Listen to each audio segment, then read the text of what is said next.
Right guys, we need to talk about this health certificate or vaccine passport nonsense once again, because it would seem Boris the blithering idiot is now coming out and saying through his minions that they will only last for a year or so, or actually even less than a year. He seems to think this would appease Tory backbenchers, which of course it might well do, but everyone would be forgetting Boris Johnson's 3 weeks to flatten the curve or save the NHS. You know, that happened like 54 weeks ago now. This is quite obviously mission creep or moving the goalposts into a completely different sport, and in my mind will last until at least February 2023, but more likely forever, with more than just COVID being stuck on there, let me tell you. It's literally the start of a social credit system, but to be honest with you, you already knew that, didn't you?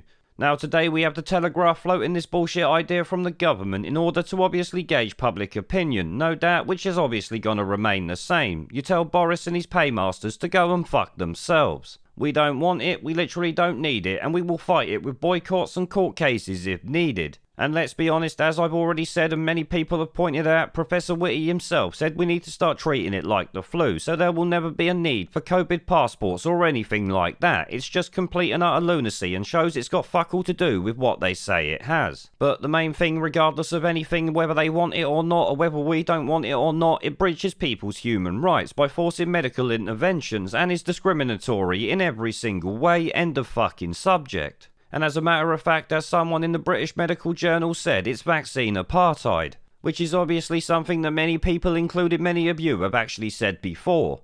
But enough of that, let's quickly see what the Telegraph actually reported on in relation to this. Spoiler alert, it's going to be a complete load of bollocks from a government minister just talking shit. It says vaccine pub passports will last less than a year. Yes, of course they fucking will. A time limit of less than a year could be imposed on the vaccine passport scheme to head off a Tory revolt on the issue, as Boris Johnson is set to give the green light on Monday to the development of a system of vaccine certification. What it should really be saying there is Boris Johnson is given the green light for a social credit system because someone has told him to. The question is, who is making money from this and how much will they be making? I would guarantee it's going to be fucking billions, meaning of course it ain't going to be lasting for a year as they claim. It goes on, ministers believe the scheme may be essential in reopening venues such as theatres, nightclubs and stadiums which rely on large crowds, and certainly won't be getting any money from me, let me tell you. Literally any business that goes along with this will not be getting my money, I'll tell you that for nothing, and in fact I will actually campaign against each business that does it, telling as many people as possible to not use these tosspots that are sitting there infringing people's human rights. It doesn't really matter whether you like the vaccine, love the vaccine, as I've said 1,000 times before. This is literally bang out of order at the end of the day. It's like keeping people out of businesses who've got HIV or something like that.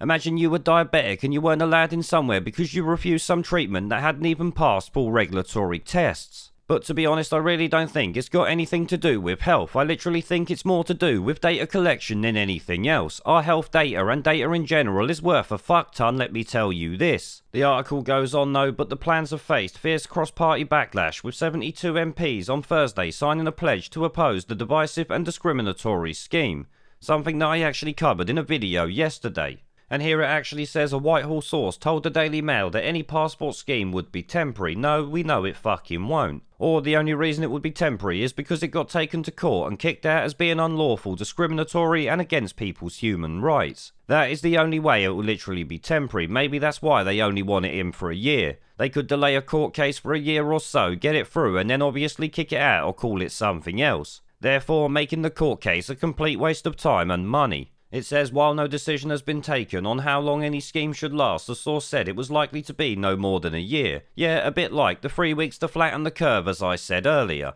Everything this Whitehall source or government puppet has been coming out with is a complete load of bollocks. They plan to put this in and will try to make it permanent if they can. You also have to remember, like I said, that the restrictions are supposed to end in June. Obviously, many of us have called out the fact that that's just not going to happen, but this here proves it to any sheeple out there that really thought they were going to get all their freedoms back in June if they did what the government told them to do. It's you gullible cunts who make the government think they can get away with this lunacy, and indeed it seems they can. But on that note there guys, I'm going to end the video, so I'll see you all in the next one. Remember the channel's links are down below in the video description like BitChute and Odyssey. Come and check me out over there if you haven't already.